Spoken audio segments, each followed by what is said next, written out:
Today I'm going to try to make some venison snack sticks, my second go around. I've done this one time before, and I used the Cabela's snack kit here, the snack stick kit. I used their recipe last time, but I did add some of my own spice, and I did not follow their directions for smoking them. And I'll go through that later in the video.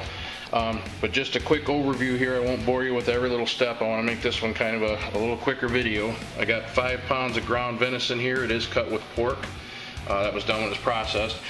This is stuff that I got in the freezer. It's been sitting there a little bit, so I figured it's a perfect candidate for making snack sticks. I've got about a half cup of salt there with the pink salt in it, the Cure. That's an 1/8 teaspoon per pound. I've got ground black pepper, homemade chipotle powder, paprika, oregano, red pepper flakes, garlic powder with coriander, minced onion with onion powder.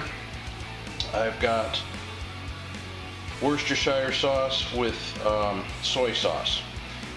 Exact ingredients, that I don't measure everything exactly. I did write down kind of a recipe, but I do everything seat of the pants. When I get this all mixed, basically what I'm going to do, and I'll film some of this, I'm going to mix all this together with the meat, and you got to mix it really well. Then I'm going to use this Eastman Outdoors jerky stuffer here, and I'm going to stuff these casings with it. Then we'll roll them up, put them in the fridge overnight, let that meat cure, and then tomorrow sometime I'll get them in the smoker. So I'm going to get to it. Alright, let's see how this goes.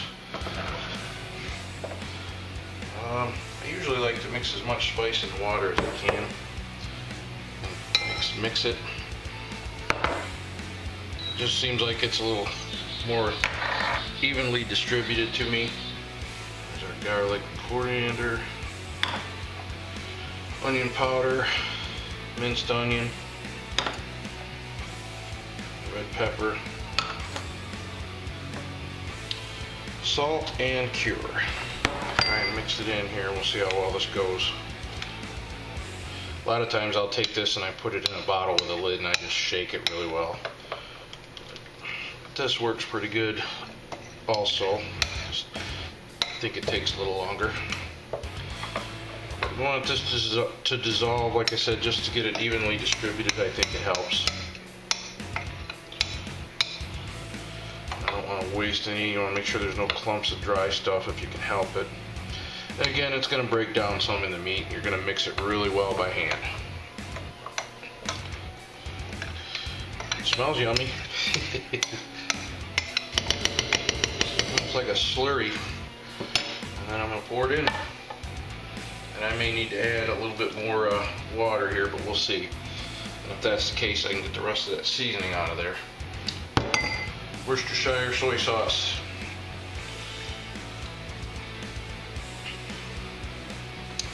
Then the fun part. Start mixing. Make sure everything's really clean. You want to make sure your meat's partially frozen still, which this has been thawing since yesterday afternoon roughly. It's still kind of frozen in the center, and you want it to be like that. It's easier to work with. You don't want it froze solid. If you were going to grind it, you definitely want it more frozen, so it's easier to go through the grinder. You can slice it up mainly, I think, is the reason you do that. Since I didn't have to deal with any of that today, I'm good with the way it's thawed right now. You just keep mixing this until it's thoroughly mixed, and you almost get like a pasty texture.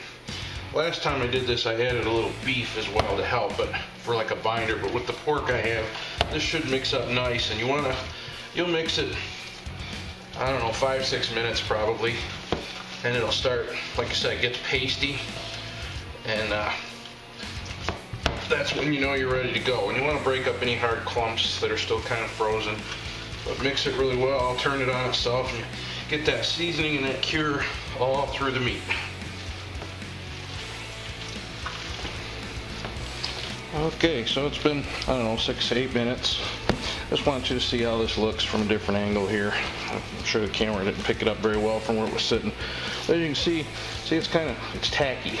Tacky would be a good word. It sticks together like you're making a hamburger patty, and you want it to be pliable enough to go through that stuffer and into the casings. So this is mixed good and thoroughly. I added a little bit more water, like I said I might have to. And then we got to load up the stuffer and start stuffing the casings, and I won't bore you with that. It's kind of a pain with the little caulk gun stuffers, but they work fairly well, just time consuming. So I got the gun stuffed. I got the collagen casings on here. I tied the end off, and then you just got to stuff them, which everybody's stuffer is different, and this takes a little bit of getting used to. Let's see if I can do this without blowing it out. Just keep a little pressure. Oh, my gun's slipping here a little bit. There we go. Keep a little steady pressure on it because you want to fill it up pretty good. You don't want to bust it. The collagen's easy to work with. You don't have to soak it, or rinse it, or any of that like natural casings. It is edible. It's made from animal proteins, is my understanding. But these make a nice, thick snack stick. Like I said, just keep steady pressure. There I'm at the end. Pull it off, and I'll tie that off. And once I got the rest of that in these casings, which takes some time with this little gun, I'll get back to you. Now we've got them all stuffed in the casings and ready to go here. What I'm going to do now is I'm going to pack them in this bowl and cover them up and let them sit overnight, and that lets the cure start to work. It also lets all the flavors kind of meld together. Try not to get too many air bubbles in here when you pack them. I had a little trouble with my my gun there, but that's it. We're gonna get them in the fridge. I'll show you that in a second, and then get them curing. Coiled up.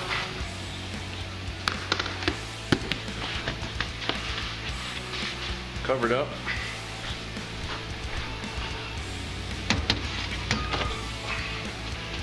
I'm in the fridge. See you tomorrow. It's the next day. Time to get them out. Head for the smoker. So I got the smoker preheated to 135. Got my smoke generator going. Just gonna hang these up real quick. I just cut some stainless steel tubing that fits right into these racks. And I'll hang them over like so. Oh, if I don't drop them. Kind of make a flat spot.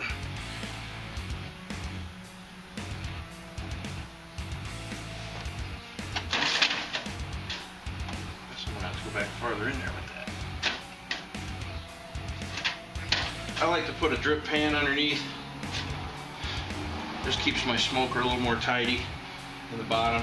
That way I don't have grease fire or anything funny.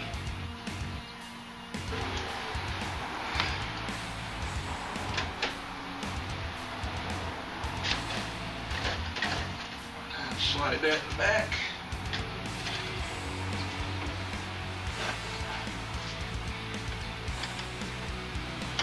The little generator works great on an electric smoker like this, because at cold temps like this, you know, cool temps, 135 is relatively cool. It doesn't smoke much. I won't get smoke out of the actual smoker until probably I turn it up to 170, 180. So alright, I gotta tie off these couple here, get it going. Back in a minute. Okay, so the smoke's going, and I fixed my little blowout issue. Now I take the temperature probe here, and I'm gonna stick it in one of these. I'm gonna put it in this bigger one and try and keep it centered. Target temp's gonna be, what I've read, they say 152. I go with 158. I try to keep this in the middle, and then what I'll do is later on, when it starts reading warmer, I'll put it in a different one just to see. Right now, like I said, I'm at 135 setting. I'm going to leave it there for an hour, and then I'll raise it up about 10-15 degrees in increments until we get up to, I don't know, 180. Close her up. Start the timer. I'm using a mixture of apple and hickory wood, so we'll see how that comes out. These sticks are pretty spicy, as you probably figured out by the ingredients. I like them with some heat. We fried up a little bit of extra yesterday. Tasted great, so it's going to be awesome. A little over 3 hours in. See the temp there on the left, bottom left, 129 degrees. That's a snack stick temperature, and we're set for 158. I just raised the temperature setting, third hour, to 165. Remember, we started at 135, so every hour I've gone up about 10 degrees. I've stopped the smoke. Basically, I let it smoke out using my smoke generator for, I don't know, an hour and a half, 2 hours, and then the last hour has been the smoke in the unit, and since I raised the temp, and that's it. I'm not going to do anymore.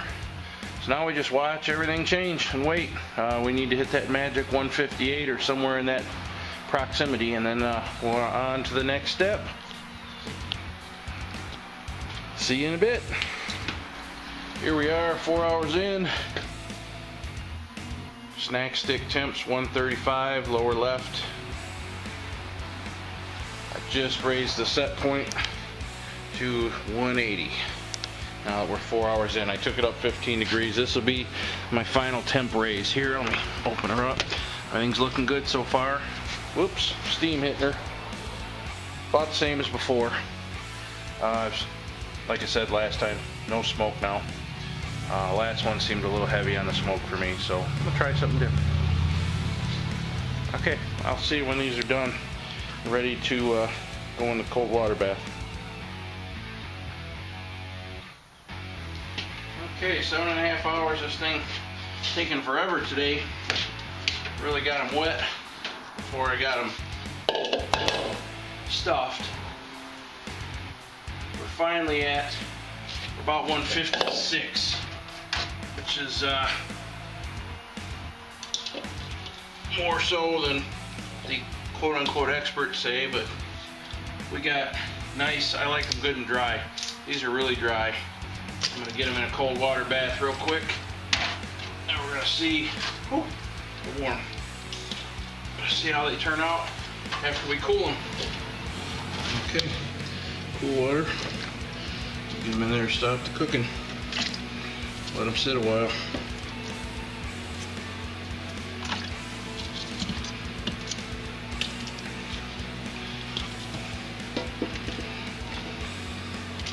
This will set the fats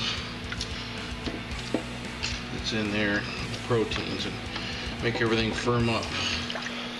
So we'll leave them sit for a little while in that ice bath, and then we'll get them out, dry them, and get them in the fridge. They've been soaking for a while. So now let's take them out, wipe them down. Then I'm going to cut them about 4 inches roughly.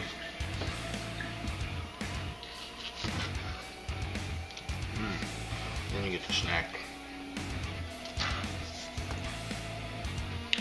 So I'll get these about 4 inches, and then I take all these extra pieces and I'll set them aside and just have a bag of pieces and stems. Just so you get the idea.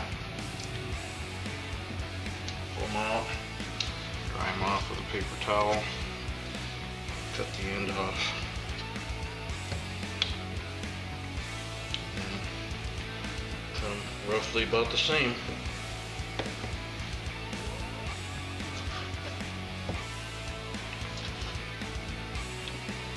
Take these pieces, like I said, set them aside.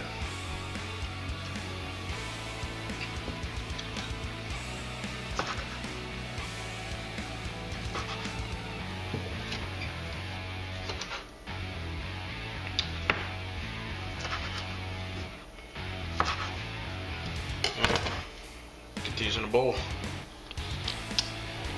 And I'm just going to stack them up in a bowl.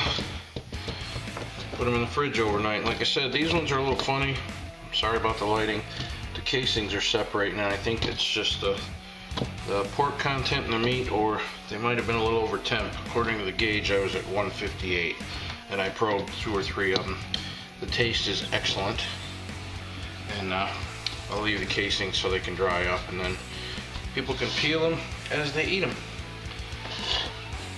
So we'll see if we get a little more tomorrow. But that's it. So there it is, my friends. Those are venison snack sticks. I did remove the casings. Casings look a little funny, like I was telling you. They separated. I believe it's because I don't have enough protein in there for a good bond.